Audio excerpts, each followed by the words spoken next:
I remember a while back, there was this person, I had gone overseas. This was, I think, 7 or 8 years ago.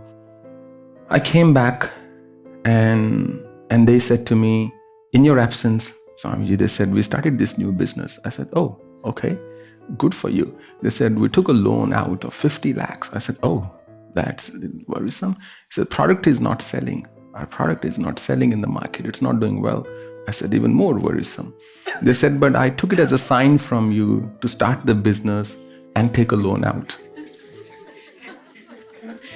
And she said, because I said to myself, if you want me to start this business, you will give me, if you don't want me to start this business, you will give me some sign.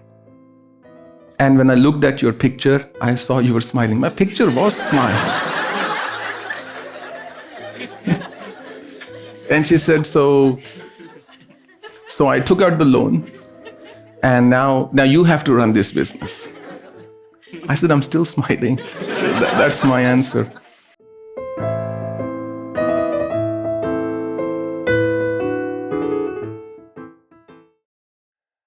So her question is, does the universe send us signals? And how do we know what it is, what the universe is trying to tell us? So I think, a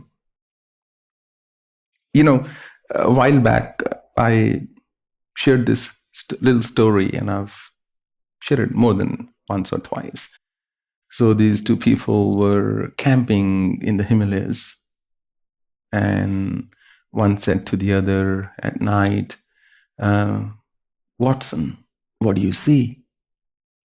He says, I see the grand nature. I see these beautiful stars. I see this vast universe in front of me, those twinkling lights at a distance. I even see some play of lights. And I see these faint figures of these birds in the nearby trees. I even see the trees, the leaves fluttering in this gentle moonlight. I see the beautiful, gentle moon. What do you see? He asked the other one. He said, you idiot. Somebody's stolen our tent. So I read somewhere, it's not that God doesn't listen to you. Sometimes the answer is no. So the universe, is the universe sending us signals? I think each breath is a signal. Each breath we take is a signal. Each tiny microbe, cell in our body is nothing but a signal from the universe, because it is invariably a part of the universe. But am I suggesting that we go looking in the clouds for signs? That I remember a while back, there was this person, I had gone overseas. This was, I think, 7 or 8 years ago. I came back and they said to me, in your absence, Swamiji, they said, we started this new business. I said, oh, okay, good for you. They said, we took a loan out of 50 lakhs. I said, oh, that's worrisome. He said, product is not selling. Our product is not selling in the market. It's not doing well. I said, even more worrisome. They said, but I took it as a sign from you to start the business and take a loan out. And she said, because I said to myself, if you want me to start this business, you will give me, if you don't want me to start this business, you will give me some sign. And when I looked at your picture, I saw you were smiling. My picture was smiling. And she said, so I took out the loan, and now you have to run this business. I said, I'm still smiling. That's my answer. So we all apply meaning to what we want to see. And my whole spiritual journey, the basis of it was just exactly that. I said, look, I don't want signs. I'm done. I don't want signs anymore, that this means that means that. बरसात हो गई, उससे पहले किसी चीज से पहले ये भगवान का शुभ शकुन है, और आपका चप्पल उल्टी हो गई, को घर आने वाला है, कुछ along those lines, right? I said, I am done with science. Now I need the signature. You come and sign here if you exist. Because the least I can do for the universe is not to be stupid. You know what I mean? In the sense that I don't want to believe in something just because people before me have believed in it. I want to know if that is the truth. And once I confirm or affirm, or once I experience that truth, I would go to the length and breadth of this planet to say, look, I have experienced it. It is true. So, does the universe give you signs? Probably. But do those signs mean what we think they do? Probably not. We all make it to suit what we want to see. And what awakening really is to be able to take off those glasses so that we no longer apply any meaning to what the meaning might truly be. And there is no meaning really, because meaning is a product of one's consciousness.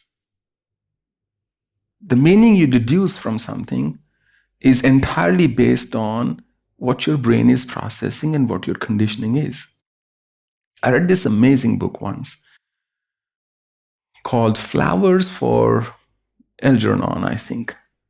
I may be pronouncing it wrong, Algernon or Algernon. So in this book, there is a boy, and that boy is autistic. Because he's autistic, he goes to a special school and he works in a bakery. And he's constantly thinking that one day, maybe if I become intelligent, everybody would start loving me more. Because at the bakery, he would always experience that they would not include him in conversations. And he wanted to be included. He thought the reason they did not, because he wasn't smart enough for them. And then there is this miracle drug that comes out, and he's selected for a clinical trial. It's a piece of fiction, but beautifully written. And he's selected for that trial, whereby he would become smarter with each passing day.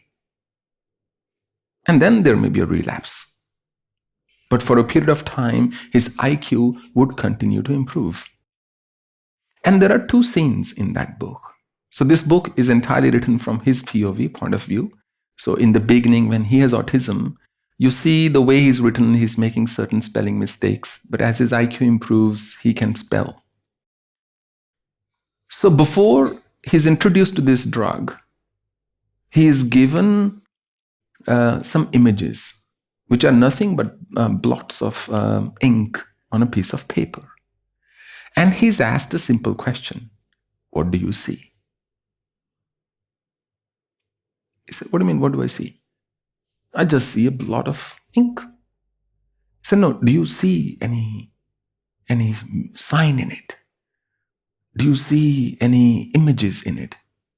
He said, no, there are no images. Why are you asking me these questions? He says. He said, no, because people see different things. They see their life, they see their childhood, they see their loved ones, sometimes the loved ones they have lost. People see different things when they see this splatter of ink on a piece of paper. What do you see? He said, I see nothing but a blot of ink. Because he has not been conditioned to assign meaning to things that have no meaning. And then, as he's given the drug, his IQ improves and everything else. There comes a moment when he's given the same exercise and he's seeing meaningful images in those splatters of ink. Why? Because his mind is now conditioned. He also realizes being smart hasn't won him more friends. In fact, people start disliking him. because now he's pointing out their errors and issues and challenges, and he's becoming even smarter than everybody else. And Algernon is the name of a mouse on whom it was first done, the experiment, hence flowers, because he was very disturbed that this mouse is going to go through so much trouble now, so he gets him flowers. So any meaning in any sign is the meaning we have assigned. It can be any. If you are positive, you'll assign a positive meaning to it. This man had a dog, and his friend was very pessimistic. And he was hell-bent on telling his friend that how amazing my dog is. Now, this dog had a very special ability. He could speak and he could fly. So the man took him close to a very large lake, his friend and the dog. And he said to the dog, "Hey, puppy, would you like to fly?" He said, "Indeed, I would, master." And then leaves and the puppy flies across the lake. And he says to his friend, who was a pessimistic by just default, he said, "What do you think now?" He said, "Even with all his language skills, this thing still can't swim now, can it?" That's the meaning he's seeing. That's how he's interpreting the thing. So in summary, I would say, if these things give you a bit of joy, take them. But the moment you start to make decisions of your life based on signs, it's a sign that you shouldn't anymore.